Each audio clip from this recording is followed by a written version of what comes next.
Hi everyone, and welcome back to Herzography. Today I'd like to go through the processing technique that I use after I've shot the black and white infrared images that I've shown you before, and how I go through the processing of producing these black and white images. So let's get right into Lightroom and let me show you how it's done. All right, everyone, let's take a look at Lightroom and I'll show you what I'm doing here. So, on here you'll see this is my collection of infrared images. So I'm going to go all the way to the bottom so I can show you that when you bring an image into Lightroom, you're going to see that it has this color cast. Now the reason why you're seeing some different color casts here, some are orangey, some are more red or magenta, is because I'm using some different infrared images as I'm trying to take a look at some differences in some of the filters that I have. But let's get on to processing.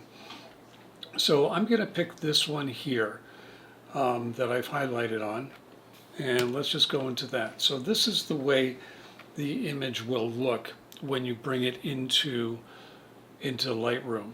It looks a little funky, but we're going to take care of that. So for the most part, there's not really a whole lot that I would do to the image at this point. You know, I've taken a number of different exposures that you can see down here and some different times and such, and then I'm going to then process out each one that I want to, and then do further processing from there.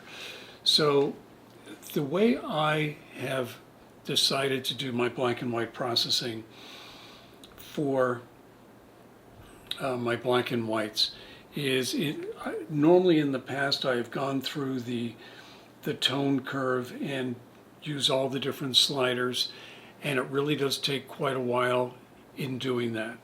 But I have found a simpler way, and a way that really makes the whole process just a lot more fun.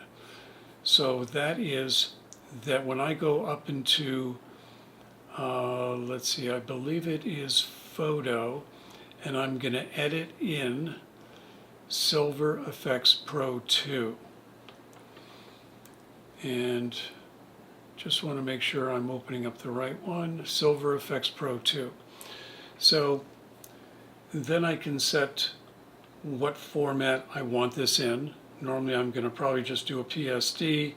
My color space is going to be Photo RGB. I'm going to leave it at 16-bit, and I'll probably set this on 300. And so what Lightroom is going to do now is Lightroom is going to make a copy of this file, a virtual copy, and then it will open up in Silver Efex Pro 2.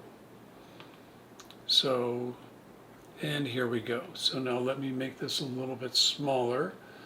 Created a virtual copy, and now it is opening up in Silver Efex Pro 2.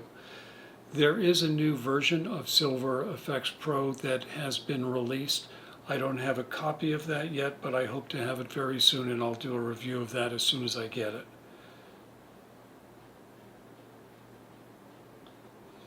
So let me go ahead, and I'm going to make this window a little smaller so it'll be in the area that is being captured. And then here's where the fun is. Here's where you can click on these different thumbnails down the left-hand side and take a look at the conversion of what you're looking for. And you'll see that there are a lot of options here on the right-hand side. So depending upon which one you choose, on the left you'll see a lot of options come up on the right.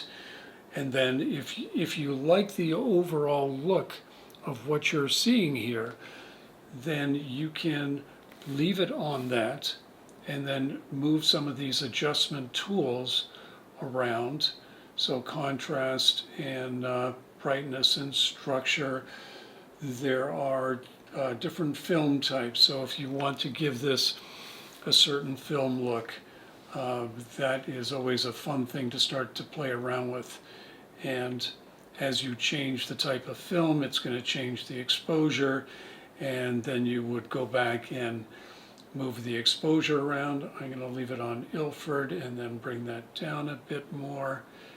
And you can see that as you go through here, and there's toning, there are a lot of wonderful controls in here that you can adjust in this software to make the black and white come out the way you want. Now, here's like an advanced tip that I'll give you. When I opened up this image, and I'm giving it certain values on the right-hand side. I'm giving it a certain look. But what I can do is in Lightroom, I can do this again and give it a different look, and then I can take those two images that comes out of Silver Effects Pro and bring them into Photoshop and start blending them together. The one thing I'd just be aware of is that if you do decide to choose a certain film type on here, that you try to keep that film type the same so that the grain matches as you're trying to blend different images together. The same with toning and those sorts of things. But as you can see here, and each one of these does come down, so I'll open those up so you can see you can have a lot of fun with just brightening or darkening different parts of the image, or amplifying whites, and just have all kinds of fun in here with playing with your black and white image as if you were in the darkroom. So more on that at another time. And if you really like this, then you can come over here to the left-hand side of the screen and you can save this as a new preset if you're going to have other images that you want to process out the same. One of the really cool things that you can do in this version, the new version works more with layers. This version works with control points.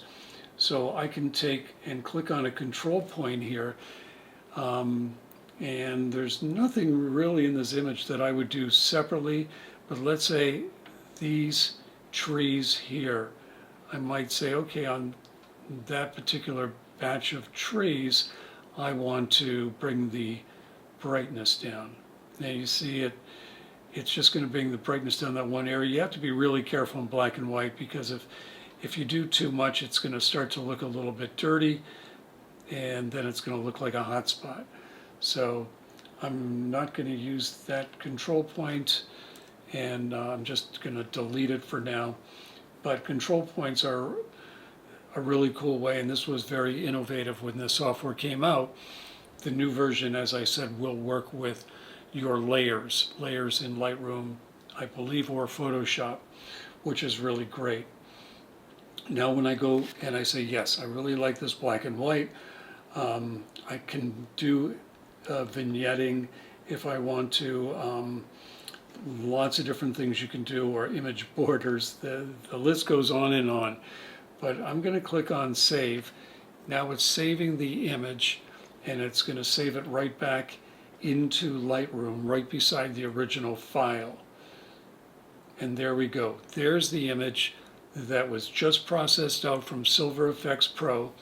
You can see up here that it is saying that it is a TIFF file, and the original image is right beside it. This one is the Maven 720, and here's the original file that was taken. So you can do a lot of beautiful things. This one piece of software, Silver Effects Pro, and I'll have a link for that in the show notes. It's, you know, with it having a plug-in right into Lightroom, it just makes the whole process go much faster and easier than using all of the different sliders on the side. But now that you're right back in here with a TIFF file, yes, you can go through here and make other fine adjustments that you would like to right in Lightroom, or you can edit in Photoshop. But this is the method that I have found works very easy to use. Over time, I've really come in love with Silver Effects Pro from Nik. It's just a wonderful piece of software for converting to black and white. Well, I hope you've enjoyed this tutorial, and give it a like and subscribe for new videos to come out real soon. Thanks again for joining me.